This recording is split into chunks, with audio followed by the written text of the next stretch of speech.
Olá, é um prazer ter você aqui. Nós estamos em mais um episódio do podcast Grandemente. Hoje nós vamos falar de um assunto importantíssimo, de um assunto muito relevante, que é como um cristão pode ter a sua vida e ali ter as suas atitudes no meio acadêmico. Eu acho que isso vai interessar muito para você. E após a vinheta, a gente já começa.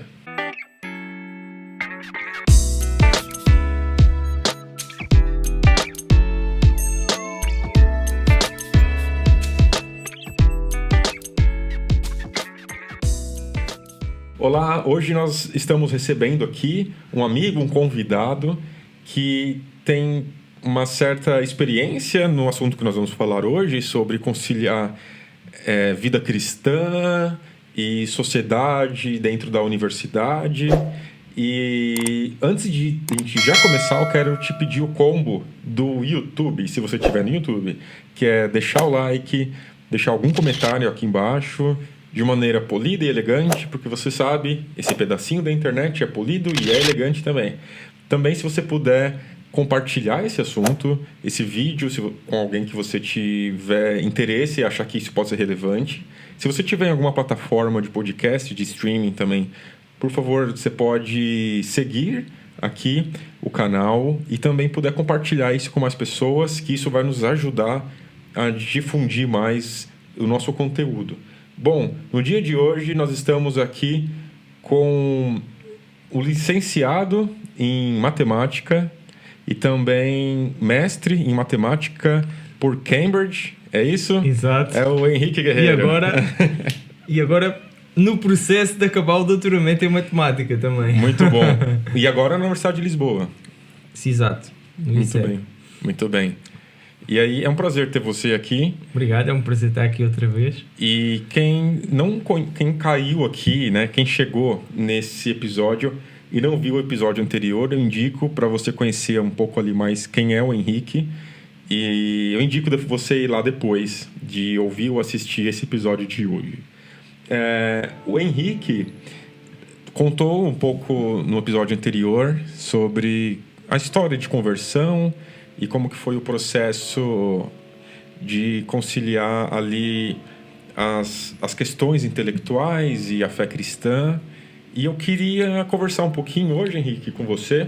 Você tem uma atuação bem interessante nessa área com a GBU, que é o Grupo Bíblico Universitário. Exatamente. Quem estiver me ouvindo no Brasil pode conhecer isso por um outro nome. Lá geralmente é ABU, Aliança Bíblica Universitária. Provavelmente você vai conhecer por esse nome no Brasil, que tem atividades bem semelhantes assim na universidade. E, Henrique, já para começar, eu queria partir de um ponto que eu percebo que aqui em Portugal existe uma, não vou dizer talvez maioria, mas muitos jovens da idade aí, talvez, sei lá, dos 15, nessa fase universitária, se autodeclaram ateus, assim. Sim, ou às vezes também dizem que sou espiritual, mas não religioso. Ok. Porque as pessoas gostam também, enfim, de que as pessoas têm a sua dimensão espiritual, não é? A sua espiritualidade, mesmo que não sejam de uma certa fé. E às vezes quando a pessoa diz que é ateu, parece que é uma coisa um bocado seca, tipo, sou ateu. Então também dizem, não, eu não acredito em nenhuma religião específica, mas também tenho a minha espiritualidade. E acho que isso também tem a ver com o facto de nós vivermos numa sociedade pós-cristã. Então, às vezes as pessoas não percebem o que é que esse termo quer dizer, mas eu vou explicar o que eu quero dizer com isso, que é uma sociedade pós-cristã é uma sociedade onde as pessoas olham para o cristianismo como uma coisa que já foi uma coisa na nossa sociedade, uma coisa dominante na nossa sociedade, e que nós hoje em dia já compreendemos e rejeitamos porque sabemos que não faz sentido. Sei lá, nós podemos dizer que somos também pós-mitologia greco-romana. Ou seja, nós sabemos o que é o conteúdo da mitologia. Exato. E nós rejeitamos esse conteúdo. Só que eu acho que ser pós-cristão eu acho que é um erro, não é? Mas a nossa sociedade é pós-cristã. É muito diferente de uma sociedade que não é, que é pré-cristão, ou seja, em que quando a pessoa fala de cristianismo é uma novidade. Para nós não é uma novidade. Para nós, quando a gente fala de cristianismo, às pessoas é uma coisa do passado. É tipo ir desenterrar uma coisa arcaica do passado, opressora, associada à idade das trevas e mais não sei o quê. Portanto, por causa de vivermos numa sociedade também pós-cristã, é normal que a posição por defeito, digamos assim, das pessoas, de muitas pessoas, seja, especialmente mais novas, que não têm tanta influência por exemplo, do catolicismo, né? Porque se nós falarmos com uma pessoa assim mais velha, já é mais comum a pessoa dizer sou católico, ou até mesmo católico não praticante, esse tipo de coisas. Mas se for uma pessoa mais nova, já é um bocado mais eu sou ateu, ou eu sou agnóstico, ou sou espiritual não religioso, não tenho uma religião, mas acredito vagamente que existe Deus, ou pronto, enfim, várias posições. Mas sim, de facto, cá em Portugal eu diria que a grande maioria dos jovens, e mesmo aqueles que dizem que têm uma certa religião, por exemplo, que são cristãos, ou até, pronto, em Portugal muito comum católicos também, depois se nós formos mais a fundo fazer perguntas sobre de facto o que é que as pessoas acreditam mesmo e até que ponto aquilo não é só uma etiqueta, nós vemos que mesmo as pessoas que se auto-identificam com certas religiões depois não são assim tão próximas da concepção dessas religiões no sentido canónico, ou seja, dos documentos, neste caso da Bíblia, ou se for de alguma igreja, das confissões dessa igreja, anglicana, luterana, católica, que definem essas denominações. Portanto, sim, de facto, em Portugal temos esse problema, e o facto de ser pós-cristão às vezes é complicado, porque quando nós falamos do cristianismo, a pessoa pensa que nós lhe estamos a mostrar uma coisa que ela, no fundo, já viu sem nunca ter visto. Exato. Eu já conheço isso e já sei que não faz sentido, não vale a pena estar a perder tempo. Exato. Enquanto que se nós formos apresentar uma religião oriental, por exemplo, o budismo ou o hinduísmo, para muitas pessoas é uma novidade, é interessante. Ou sei lá, o Islão, uma coisa assim. São religiões que as pessoas não conhecem, podem ter aquela curiosidade de querer aprender, querer saber o que é. Com o cristianismo nem tanto isso. Eu já sei as coisas principais, e às vezes até acreditam em caricaturas do cristianismo, mas a pessoa tem a ideia que sabe o que é e que já rejeitou porque não faz sentido, e que coletivamente a sociedade desenvolvida e intelectual rejeitou. Tem essa ideia. Isso acho que acontece muito na Europa.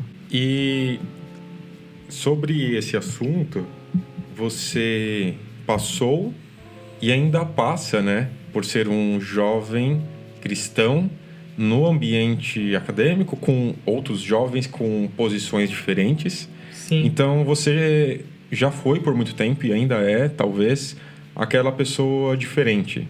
Sim, eu tento falar da minha fé com algumas das pessoas que são meus colegas, se bem que no doutoramento é muito diferente do que quando nós estamos numa licenciatura, em que temos muito mais colegas.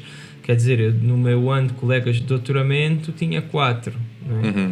Portanto, e você nem os vê todos os dias? Sim, agora não os tenho visto. É uma dinâmica diferente que talvez para quem não fez uma pós-graduação não sabe. Sim. É muito mais você e o seu projeto. Exato. E de vez em quando o seu orientador. Sim, exato. Porque, e mesmo com os colegas não se consegue criar com todos uma relação que permita, por vezes, falar desses assuntos.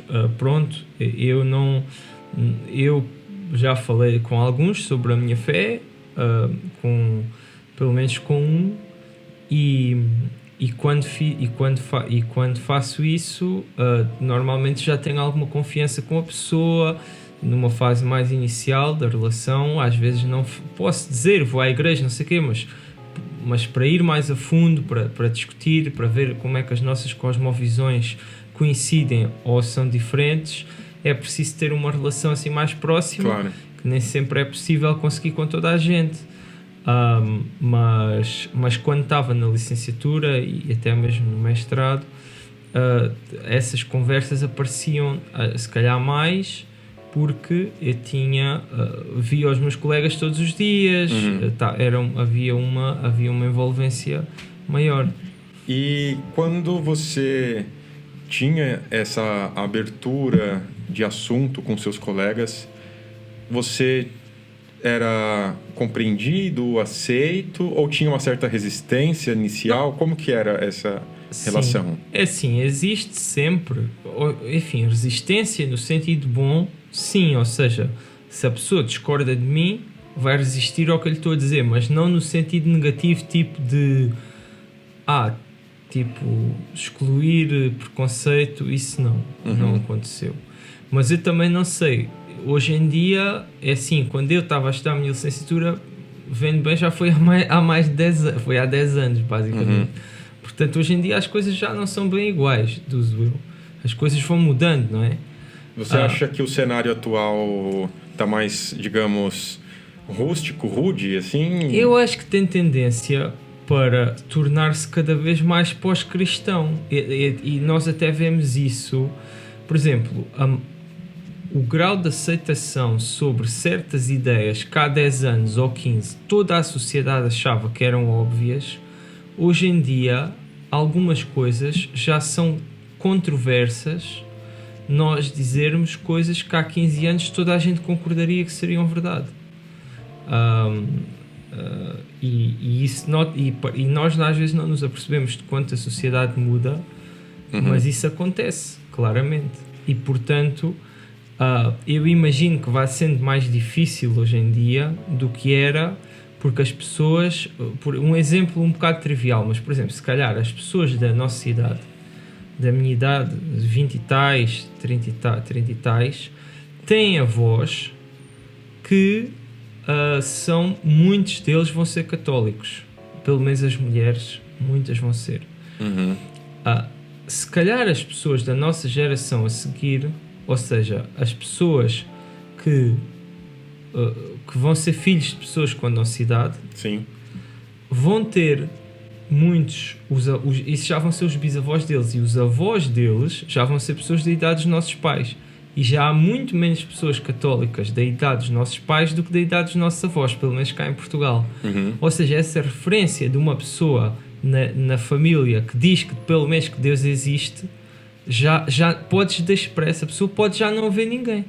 Exatamente, essa referência de ver alguém que, além de falar que Deus existe, mas que pelo menos até minimamente se relaciona com ele através de orações ou rezas, exato. Não vai ser mais talvez presente de uma maneira hegemônica assim na sociedade. Se bem que isso depois às vezes também tinha uma situação que era, como as pessoas mais velhas tinham menos escolaridade em geral, eu acho que as pessoas às vezes também associavam o ser crente ou o que for com ser tipo analfabeto, digamos assim. Menos instruído. Exato, pronto, acreditava naquelas coisas, porque depois também existe muita religião cultural, eu acho que isso existe em todas as religiões. Em Portugal a religião cultural é o catolicismo, mas em outras zonas do mundo é outra coisa qualquer, o hinduísmo, o budismo, o muçulmano, certos protestantismos. Sim. Existem sítios onde a igreja luterana é a igreja cultural, que já está super metida com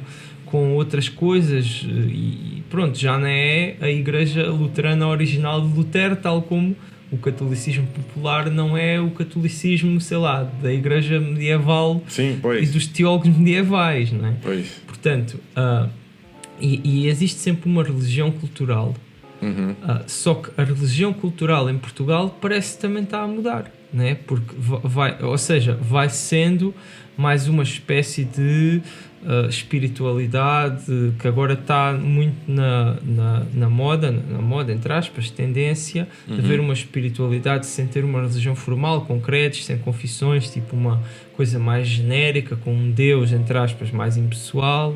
Isso já vai ganhando espaço na cultura. E se nós formos ver, se nós analisarmos os dados, por exemplo, dos censos, estatisticamente, a gente vê que isso aconteceu. Exato. E, assim, eu queria saber um pouco de você na atualidade, assim, hoje você no seu doutoramento e tendo as atividades que você tem com o grupo bíblico universitário, existe ainda, como eu posso formular melhor o que eu vou tentar dizer? Você acha que a ideia do cristianismo nos ambientes, digamos assim, intelectualmente mais favorecidos, certo ponto de vista, um ambiente acadêmico, Sim. você acha que as pessoas enxergam ele como algo neutro, então que não importa, ou eles consideram como algo que pode ser prejudicial para a sociedade ou algo que traz benefícios, assim? Como você acha a sua percepção da visão das pessoas? Eu acho que isso é uma pergunta que vai precisar de várias respostas de vários ângulos. Pronto. Eu acho que as pessoas em geral consideram que certos ensinamentos éticos, práticos do cristianismo são positivos. Tipo, certas coisas que Jesus disse, de dar outra face, etc. As pessoas veem isso ainda com bons olhos e acham que essa influência é boa. Mas outros ensinamentos do cristianismo, e isto aplica-se um bocado à questão de pessoas académicas e não académicas, não é?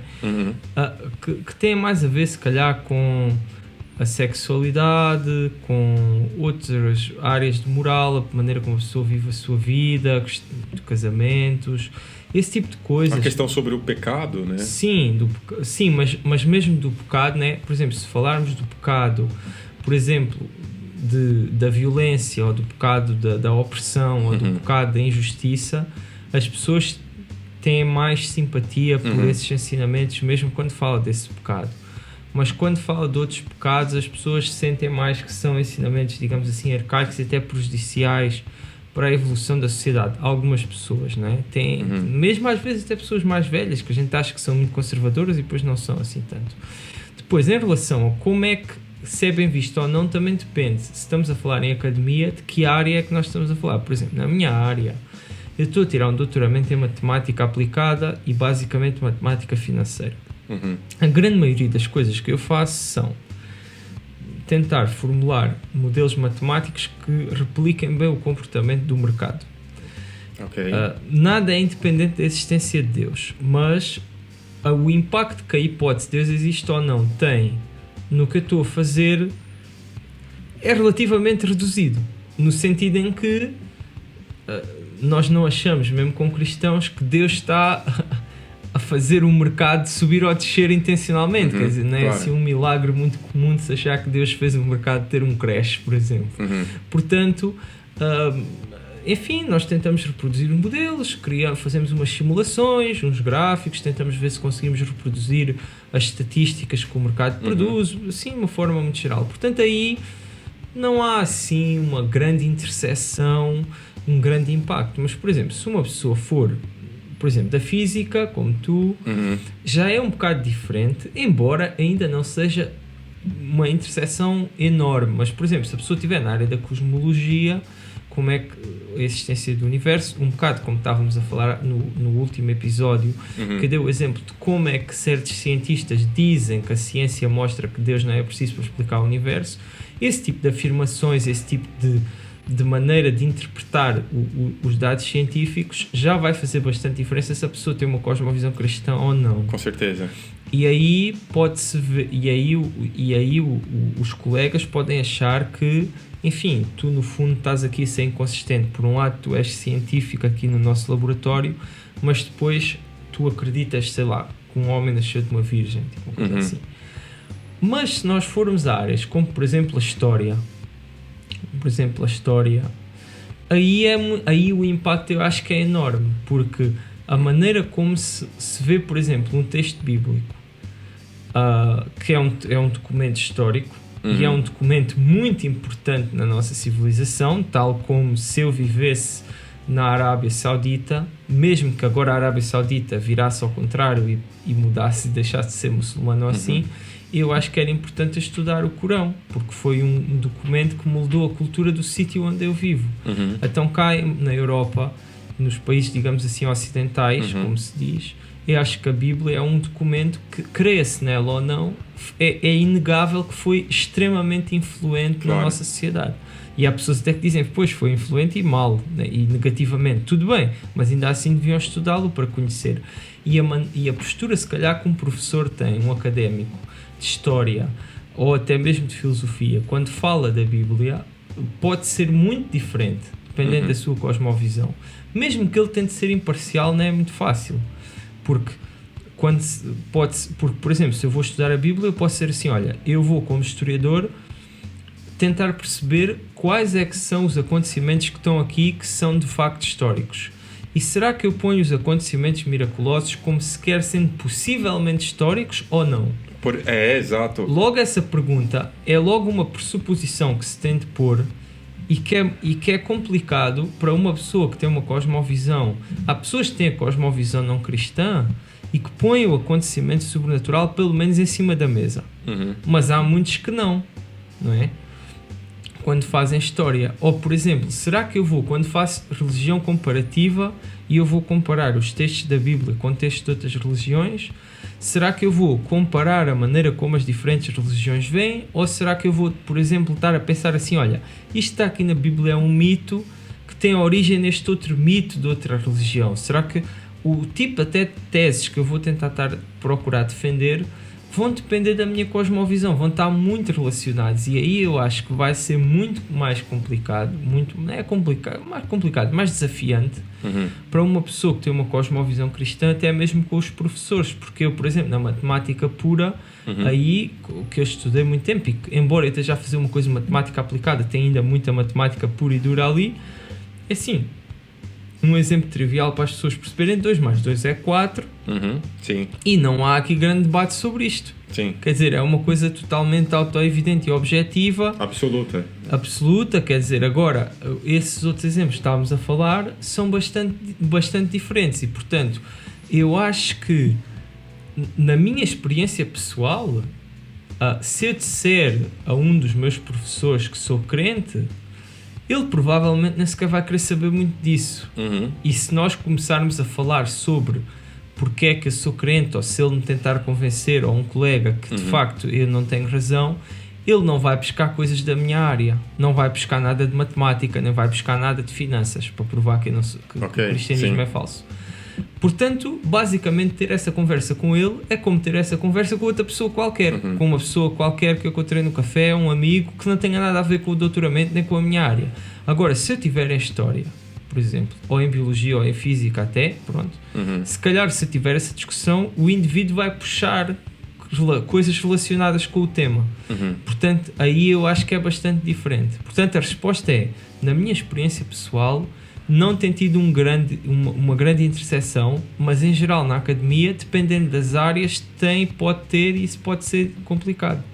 Pois, e eu acho realmente que existe uma diferença enorme nessas diferentes áreas. Acho que nas humanidades o contexto cristão parece mesmo ser ultrapassado, parece ser não mais de acordo com os dias atuais, e talvez nas ciências exatas isso é um pouco mais tranquilo.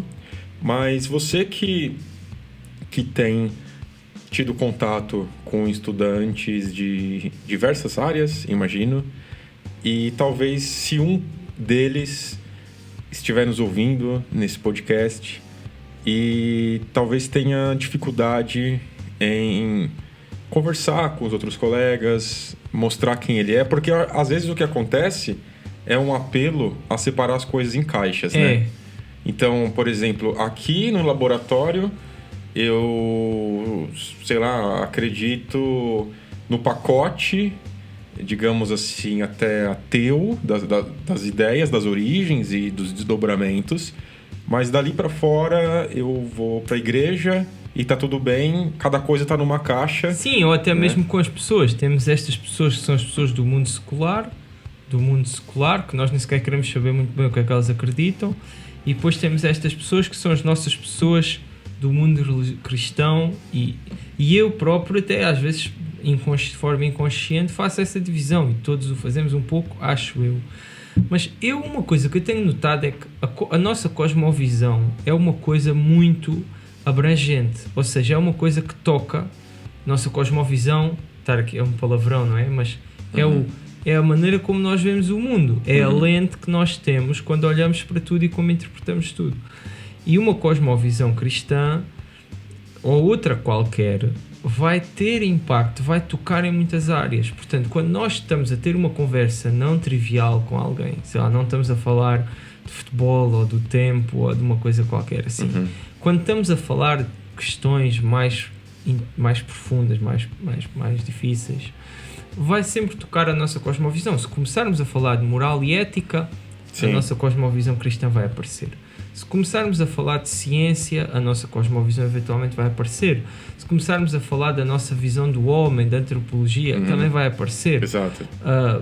Da história, vai aparecer. Portanto, eu acho que quando nós temos essas conversas, nós temos muitas oportunidades, se estivermos com atenção e com essa intencionalidade, de, olha, eu por acaso, por exemplo, uma coisa que eu costumo fazer às vezes é, uma pessoa fala-me de um assunto que a minha cosmovisão cristã tem alguma coisa a dizer e houve um material que eu li ou que eu ouvi, um podcast, etc., que toca naquele assunto que eu acho que é interessante e que vai ser de valor para aquela pessoa e que ela vai estar interessada, e eu partilho. E às vezes isso é uma maneira de dar a conhecer alguns autores ou pensadores cristãos àquela pessoa. Da mesma maneira que eu também acho que nós, e aí também temos de ter essa humildade, quando as pessoas nos mostram coisas da cosmovisão delas, nós também temos de ter alguma abertura para ouvir.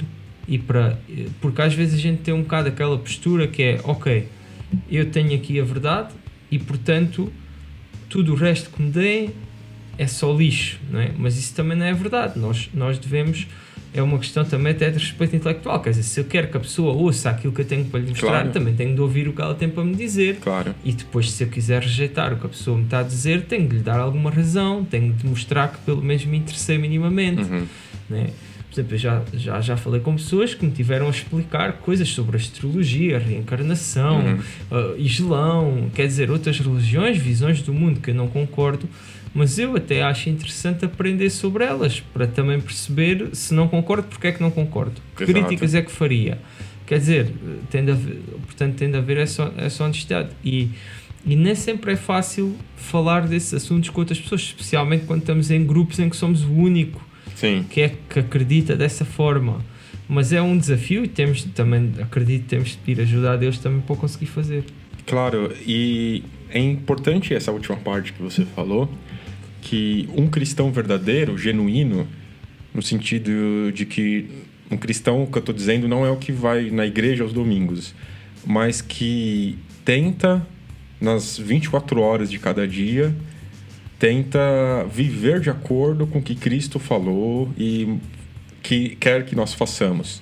Um cristão, nesse ponto de vista, ele, na sociedade, na faculdade, onde quer que ele esteja, nem sempre uma tensão ou algum debate, alguma coisa, é 100% intelectual.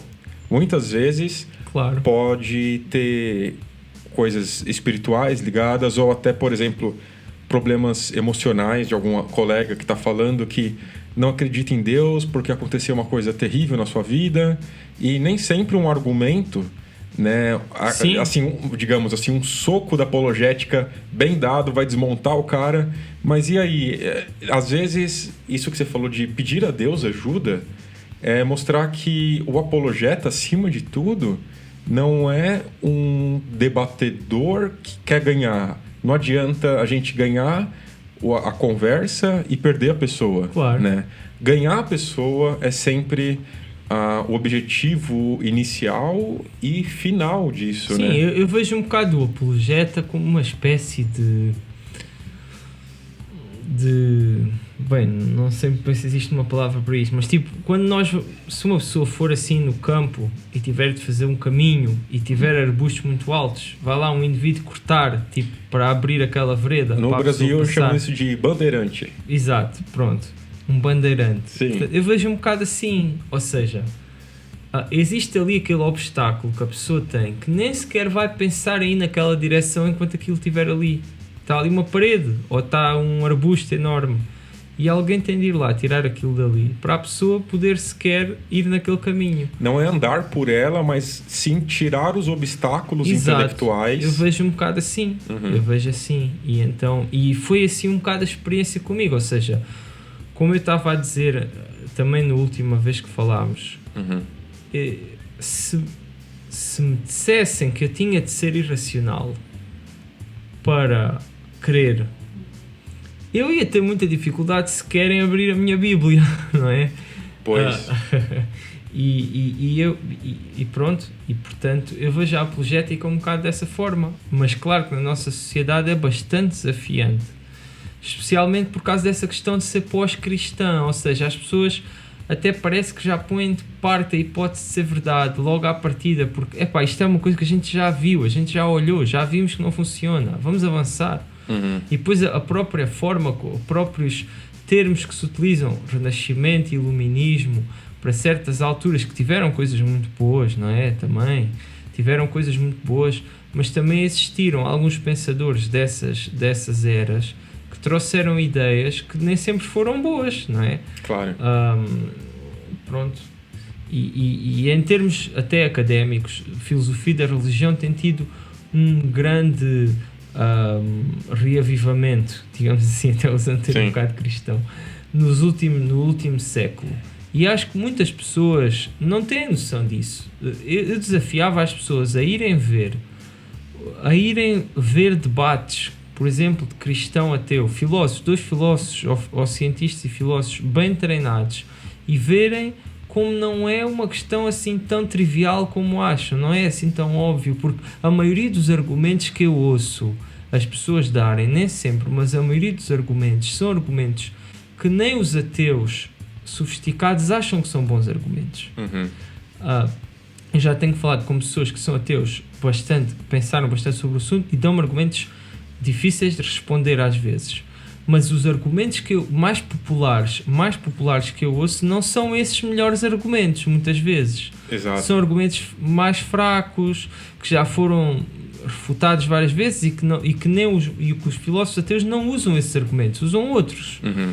E eu acho que as pessoas deviam ter essa literacia. Por exemplo, choca-me um bocado um dos autores mais conhecidos a favor do ateísmo ter sido o Richard Dawkins, que não tinha argumentos bons, quer dizer, e até os próprios filósofos ateus mais conceituados, muitos deles não gostavam do estilo dele e achavam que os argumentos dele e criticavam alguns dos argumentos dele. Claro, com certeza. Eu acho que esse estudo, esse aprofundamento das questões que estão sendo hoje discutidas e da maneira que são discutidas.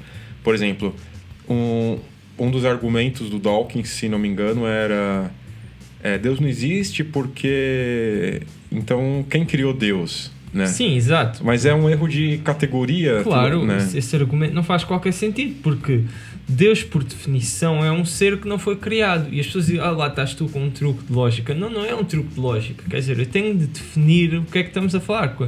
Uma das coisas que eu faço muito razoavelmente é quando nós discutimos um tópico, primeiro vamos definir o que é que a palavra quer dizer. Uhum. E quando nós falamos de Deus não é um ser que foi criado, não é uma criatura. Portanto, é outra categoria, né? Exato. Não faz sentido perguntar quem é que criou Deus. É tipo o gosto da cor? Algo sim, assim, ou né? é tipo como perguntar qual é o primeiro ponto de uma reta. Tipo, de uma reta infinita. Não tem primeiro ponto. Uhum. Tipo, a questão é essa. Ou seja, e as pessoas perguntam, então, e é uma pergunta aí já um bocadinho mais inteligente, mas então porquê é que nós não podemos dizer que o universo também não foi criado? Né?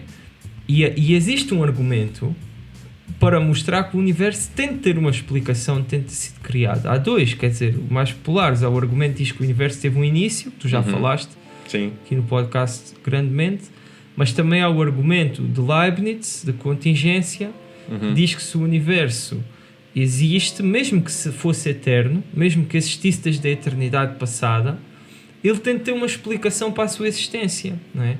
E se tem de ter uma explicação para a sua existência, essa explicação é que o universo simplesmente tem de existir necessariamente, ou então existe outra entidade qualquer que o explica. E até a maior parte dos filósofos ateus não vão dizer que o universo existe necessariamente. Portanto, como nós dizemos que Deus existe necessariamente, que Deus não podia não existir. Mas sobre o universo isso é um bocado bizarro dizer isso. E pronto, aqui já estou a entrar numa discussão deste argumento. Mas de facto, outro argumento que o Dawkins tinha, acho que era que o ser que nós estávamos a postular para criar o universo era mais complicado do que o próprio universo.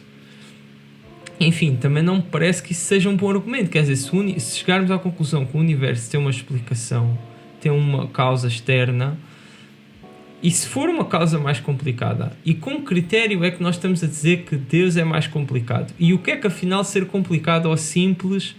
Deus, no certo sentido, é muito simples. Não tem partes, não tem corpo. É muito simples num certo sentido. Sim. Não é? As ideias dele podem ser complexas, as ações dele podem ser complexas, mas num certo sentido é muito simples. Aliás, o São Tomás de Aquino até dizia que Deus é tão simples que quase que não tem sequer atributos, que é só um atributo, a tal doutrina da simplicidade divina. Pronto. Não quero entrar aqui claro, numa tangente, mas de facto estes argumentos, por exemplo, do Dawkins não são muito bons. Não são. E eu fico um bocado chateado com o facto de haver pessoas que leem o livro do Dawkins e pensam que descobriram a pólvora, como diz, e que agora arranjaram os melhores argumentos e demolem qualquer crente, porque isso não é assim. Talvez vão argumentar com uma pessoa, se calhar pouco letrada, de uma religião mais popular, que tem um conhecimento muito básico, e claro que essa pessoa não vai ter resposta. Claro. Mas se discutirem com uma pessoa um bocadinho treinada, vão perceber que os argumentos do Dawkins não são a receita para ganhar a discussão. Pois, exato. Exatamente.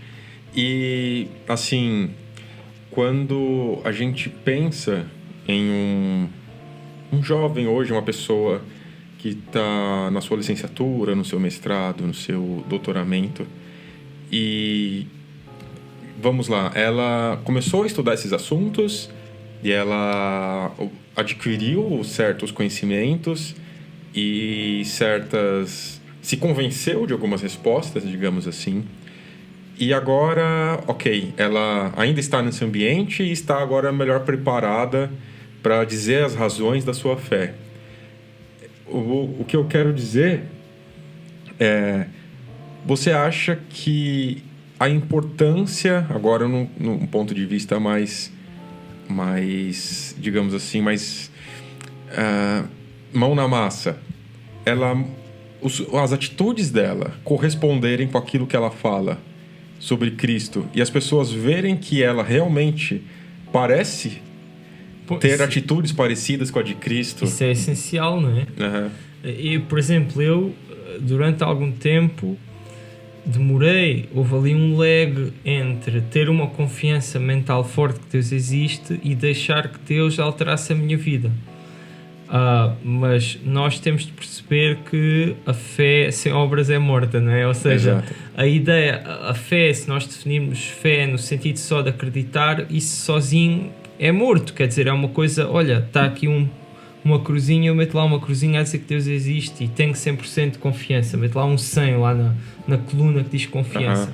Quer dizer, isso não serve de nada. Portanto, nós acreditarmos é um meio até para um fim, para ter uma relação com Deus, e o próprio nosso testemunho com as pessoas. Eu acredito piamente que se Cristo, vamos lá ver, se Cristo só tivesse, entre aspas, se nós só soubéssemos que ele morreu, mas não soubéssemos mais nada da vida dele, o testemunho dele não ia ter tanto impacto. Nós temos de saber o que é que a vida dele também foi importante. E não estou aqui a fazer um ponto teológico, não é isso, mas a vida de Cristo, durante a sua vida, a chamada obediência ativa de Cristo, tem muito impacto na maneira como nós o vemos. Até porque hoje em dia, se nós repararmos, as pessoas, muitas vezes até os cultos, ligam os cultos no sentido negativo da palavra, ligam certas crenças a Jesus. Já repararam que todas as coisas que aparecem meio estranhas de religião querem sempre meter Jesus lá no meio?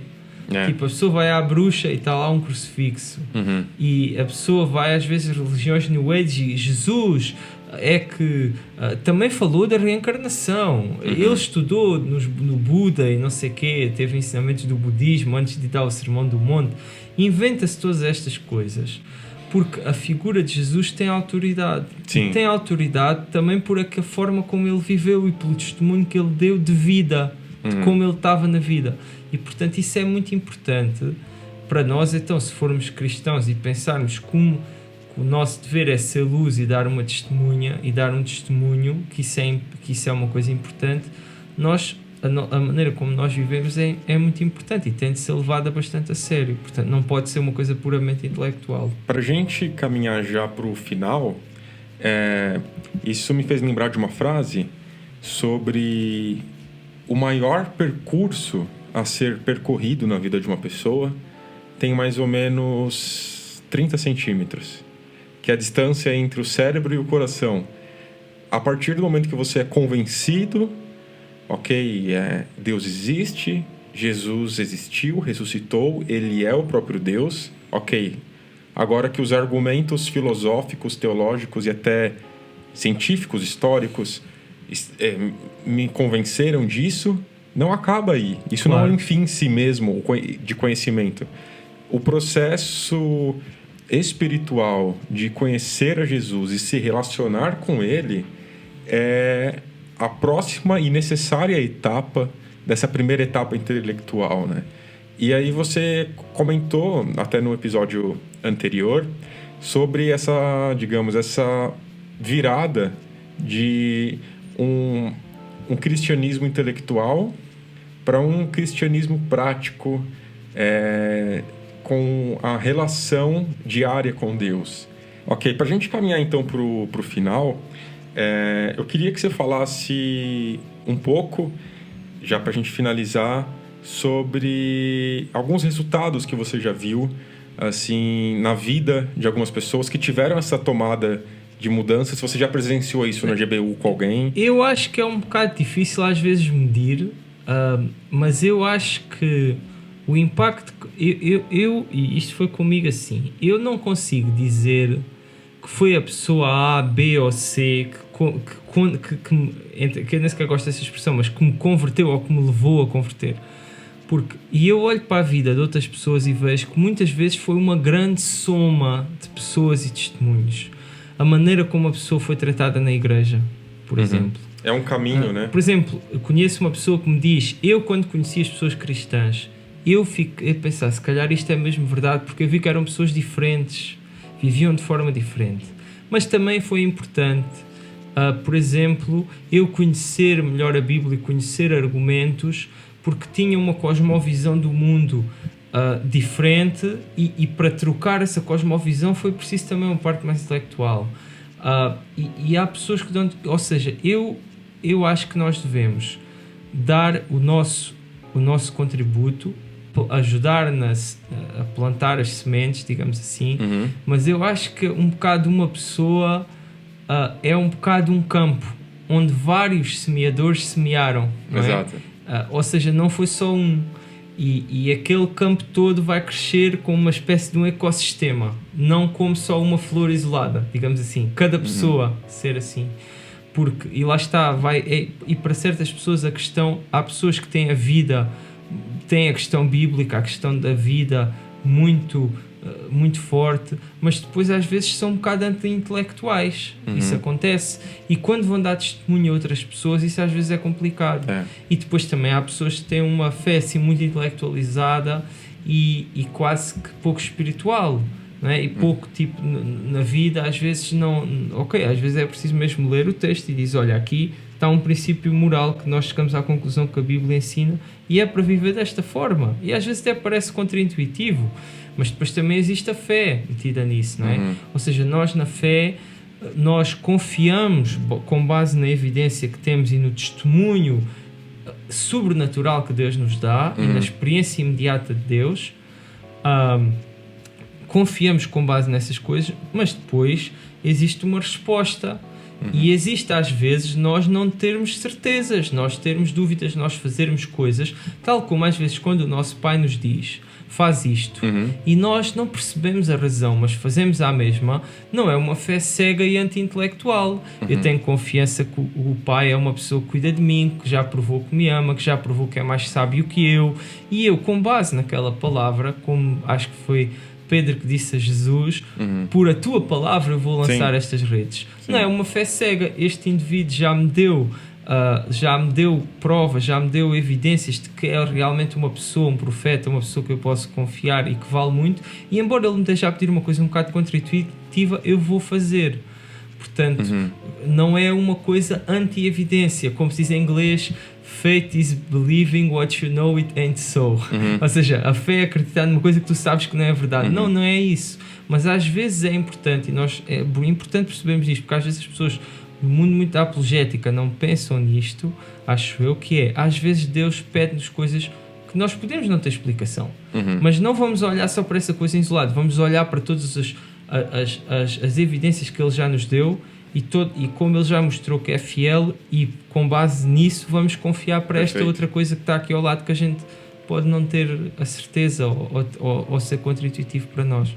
É isso aí. E foi um prazer ter você aqui, Henrique, trazer essa visão de que o cristianismo é integral, para ser vivido na mente, no coração, nas atitudes, espiritual e também na parte física, material, em tudo. É abrangente, não é? E esse é o convite de Jesus, né?